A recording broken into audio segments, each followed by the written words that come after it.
वही है जिसने तुम्हारे लिए बनाया जो कुछ जमीन में है, फिर आसमान की तरफ इस्तवा कस्द फरमाया तो ठीक 7 आसमान बनाए, और वो सब कुछ जानता है।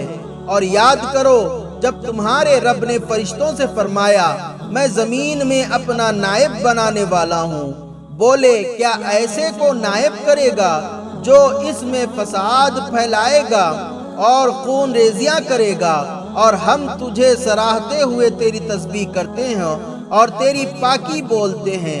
फरमाया मुझे मालूम है जो तुम नहीं जानते। और अल्लाह ताला ने आदम को तमाम अशिया के नाम सिखाए। फिर सब अशिया को मलाइका पर पेश करके फरमाया सच्चे हो तो इनके नाम तो बताओ। बोले पाकी है तुझे, हमें कुछ इल्म नहीं मगर जितना तूने हमें सिखाया, बेशक तू ही इल्म और हिकमत वाला है।